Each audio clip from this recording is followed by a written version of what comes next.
Hello guys, you are watching Unbuilt Law with Sayyid. We have discussed earlier about application of Hindu law who are Hindus. Now we will discuss about conversion and reconversion. इससे पहले हम लोगों ने बात किया है हिंदू कौन है। आज इसी के संदर्भ का बहुत ही आवश्यक टॉपिक है कन्वर्जन और रिकन्वर्जन। According to well established principle preposition of Hindu religion, आज हम लोग कन्वर्जन और रिकन्वर्जन को वेल एस्टेब्लिश प्रिंसिपल जो हमारे देश के एपेक्स कोर्ट ने डिसाइड किया है उसके अकॉर्डिंगली समझने का प्रयास करेंगे। सबसे पहले हम जानने का प्रयास करते हैं कि कन्वर्जन क्या है। अगर कोई व्यक्ति जिस रिलीजियन में वो है उस रिलीजियन में अपने फेथ को लूज कर देता है और जिस रिलीजन में वो जाना चाहता है उस रिलीजन में जाने की इच्छा जताता है और उस रिलीजन को एक्सेप्ट कर लेता है, तो इसी को हम कन्वर्जन कहते हैं। अगर कोई हिंदू व्यक्ति नॉन हिंदू रिलीजन में कन्वर्ट होकर जाता है और जाने के पश्चात उनके वहां के रिचुअल्स कस्टम को वो फुलफिल नहीं कर पाता है, फिर उनको लगता है कि हम जिस रिलीजन में थे यानी कि हिंदू रिलीजन में थे वहीं वापस चले जाते हैं और वह पुनः वापस होकर हिंदू रिलीजन में आ जाते हैं। ऐसी स्थिति में इसी को हम रिकन्वर्ट कहते हैं। Person who ceases to be a Hindu by converting non Hindu religion, अगर कोई व्यक्ति अपनी आस्था हिंदू रिलीजन में लॉस कर लेता है और नॉन हिंदू रिलीजन में जैसे कि इस्लाम, ज्यू या फिर अदर कोई ऐसा रिलीजन जो हिंदू रिलीजन के इन 4 सेगमेंट से अलग हो वहां चला जाता हो, फिर उस रिलीजन से रिकन्वर्ट होकर पुनः हिंदू रिलीजन में आना चाहता हो और हिंदू रिलीजन में इन 4 इकाई जैसे कि बौद्धिज्म, सिखिज्म, हिंदुइज्म, जैनिज्म, इन 4 में से किसी भी धर्म में आएगा तो माना जाएगा कि उसने हिंदू धर्म में ही वापस किया, अपनी वापसी की। जैसे कि कोई हिंदू या इस्लाम धर्म एडॉप्ट करता हो, पुनः इस्लाम धर्म से बैक होकर वह जैन धर्म में आ जाता हो, फिर भी माना जाएगा कि उसने हिंदू धर्म ही एडॉप्ट किया है। यह जरूरी नहीं है कि अगर वह रिकन्वर्ट होकर आ रहा हो तो सेम रिलीजन में आए, जिस रिलीजन से वो कन्वर्ट होकर उस रिलीजन में गया था वापस उसी में आए। वो वापस अगर हिंदू धर्म से इस्लाम कबूल किया हो या फिर other than non Hindu religion में किसी भी रिलीजन में गया हो और फिर वापस होकर हिंदू धर्म में ना आकर वो जैन में भी आ जाता है तो माना जाएगा कि वो हिंदू धर्म में ही रिकन्वर्ट हुआ है। अगर सिखिज्म में भी आ जाता है तो माना जाएगा कि उसका रिकन्वर्जन हिंदू धर्म में ही हुआ है। अगर जैनिज्म में भी वो वापस आ जाता है तो माना जाएगा उसका रिकन्वर्जन हिंदू धर्म में ही हुआ है। कन्वर्जन और रिकन्वर्जन के क्या वेल एस्टेब्लिश प्रिंसिपल हैं उनको हम लोग जानने का प्रयास करते हैं। 3 ऐसे प्रिंसिपल हैं जो हमारे देश के एपेक्स कोर्ट ने भी जिनको प्रधानता दी है। फर्स्ट प्रीपोजिशन है फॉर्मल सेरेमनी, सेकेंड है बोनाफाइड इंटेंशन का होना, थर्ड है डिक्लेरेशन। अब हम लोग जानने का प्रयास करते हैं कि फॉर्मल सेरेमनी क्या है।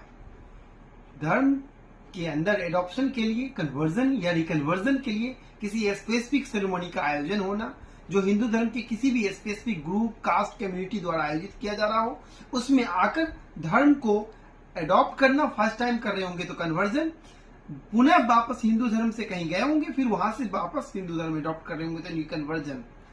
ऐसे सेरेमनी में पार्टिसिपेट करके अगर कोई एडॉप्ट करते हैं तो ये फॉर्मल सेरेमनी कहलाएगा। पर अकॉर्डिंग टू धर्म शास्त्र इट इज नॉट नेसेसरी कि आप हिंदू धर्म एडॉप्ट करने के लिए सेरेमनी में पार्टिसिपेट करें। There is no formal way of ceremony prescribe for conversion in Hinduism. Hinduism में कन्वर्जन या रिकन्वर्जन के लिए फॉर्मल वे ऑफ सेरेमनी ऐसा कोई प्रिस्क्राइब किया गया फॉर्मेट तय किया गया नहीं है। अगर आपका इंटेंशन बोनाफाइड है तो आपका कन्वर्जन वैलिड माना जाएगा। अगर आप रिफ्यूज भी कर देते हैं सेरेमनी में जाने को लेकर तो आपका कन्वर्जन कोर्ट ऑफ लॉ में कभी भी चैलेंजेबल नहीं होगा, बशर्ते कि आपके जो इंटेंशन है वो बोनाफाइड होना चाहिए। दूसरा प्रीपोजिशन है बोनाफाइड इंटेंशन का होना। यह अपने आप में ही बहुत महत्वपूर्ण है। बोनाफाइड इंटेंशन क्या है? ये देखा जाता है कि आपकी नियति कितनी तय है किसी चीज को लेकर। अगर आप किसी धर्म में जाने को लेकर कन्वर्ट करते हैं खुद को किसी रिलीजन से किसी दूसरे रिलीजन में, तो आपके एक्ट से ये जाहिर होना चाहिए कि आपकी नीयत क्या है। आप हिंदू धर्म में आ रहे हैं तो उसके एसेंशियल्स, उसके रिचुअल्स, उसके कस्टम्स, आपके कंडक्ट जाहिर कर रहे हो कि आप उसको अडॉप्ट कर रहे हैं कि नहीं कर रहे हैं। अगर आपका मैलिशियस इंटेंशन होगा उस रिलीजन में आने को लेकर, तो आपका इंटेंशन जरूर क्लियर नहीं होगा। जब आपका इंटेंशन क्लियर नहीं होगा तो आपकी कंडक्ट उस चीज को स्पष्ट नहीं कर रहे होंगे। Must have good faith, bona fide intention के साथ गुड फेथ का भी होना अनिवार्य है, और आपका बोनाफाइड इंटेंशन आपके एक्ट से जाहिर होना चाहिए। तीसरा प्रीपोजिशन है बोनाफाइड डिक्लेरेशन का होना। अगर कोई व्यक्ति यह स्पष्ट करता है उसने फॉर्मल सेरेमनी को अटेंड किया, उसके बोनाफाइड इंटेंशन है, इसके साथ साथ उसको यह भी डिक्लेयर करना पड़ेगा, बोनाफाइड डिक्लेरेशन देना पड़ेगा कि उसने हिंदू धर्म अडॉप्ट कर लिया है, हिंदू धर्म में कन्वर्ट हो गया है, या फिर हिंदू धर्म में उसने अपना रिकन्वर्जन कर लिया है। कन्वर्जन रिकन्वर्जन के संदर्भ में बहुत ही इसेंशियल केस लॉज है। पेरुमल वर्सेस पुन्नुस्वामी। यहाँ पेरुमल की शादी नॉन हिंदू रिलीजन से आती है, क्रिश्चियन, इंडियन क्रिश्चियन लेडी अन्नापजम से होती है। इन दोनों की शादी जो होती है पर एज पर हिंदू रिलीजन होती है।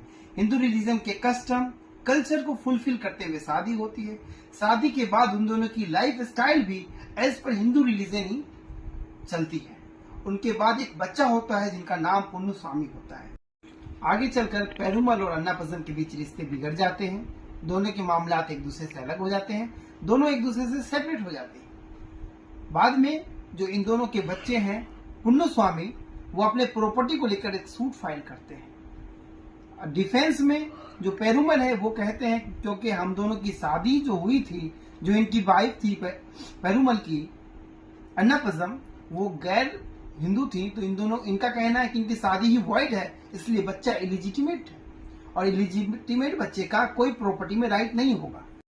तो यहाँ कोर्ट ये कहती है, at the time of birth of children, बच्चे के माता पिता का दोनों का एक्ट जो है एज पर हिंदू लॉ था, दोनों का फेथ हिंदू धर्म में था, और दोनों के मैरिज के टाइम भी दोनों का फेथ हिंदू धर्म में था।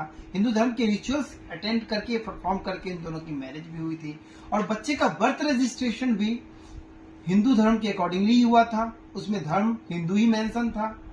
तो ऐसे में बच्चा हिंदू माना जाएगा और उनका प्रॉपर्टी में बिल्कुल राइट होगा। क्योंकि हम लोगों ने इस बात को पहले के वीडियो में भी जाना है कि वन ऑफ द पेरेंट्स भी अगर हिंदू हैं और बच्चे के बर्थ के टाइम उनका जो पालन पोषण और उन दोनों के माता पिता में से किसी एक का भी फेथ हिंदू धर्म में हो और बच्चे का पालन पोषण हिंदू धर्म के मजहब के अकॉर्डिंगली हुआ हो, तो बच्चा हिंदू माना जाएगा। तो यहाँ से भी ये चीज क्लियर जाहिर हो जा रहा है कि बच्चा अगर हिंदू है तो फिर उनके माँ बाप के प्रॉपर्टी में उसका हक हिस्सा भी होगा। सिर्फ इस वजह से कि बच्चे की माँ बिफोर मैरिज एक इंडियन क्रिश्चियन लेडी थी, उसके बच्चे को हक हिस्सा नहीं मिलेगा क्योंकि उसके फादर हिंदू हैं, ऐसा नहीं हो सकता है। क्योंकि आफ्टर मैरिज और मैरिज के टाइम भी हिंदू धर्म के रिचुअल्स अदा किए गए हों, बच्चे के बर्थ के टाइम भी और बच्चे का पालन पोषण भी हिंदू धर्म के अकॉर्डिंगली हुआ है, उनका हक हिस्सा होगा। अब हम लोगों ने कन्वर्जन रिकन्वर्जन, उसके इसेंशियल, उसे संदर्भ रखने वाले केस लॉज को जाना। आप लोग जो भी इस वीडियो को देख रहे हैं, बहुत ज्यादा से ज्यादा इस वीडियो को और स्टूडेंट तक पहुंचाइए, शेयर कीजिए, चैनल को सब्सक्राइब कीजिए और लाइक कीजिए। धन्यवाद।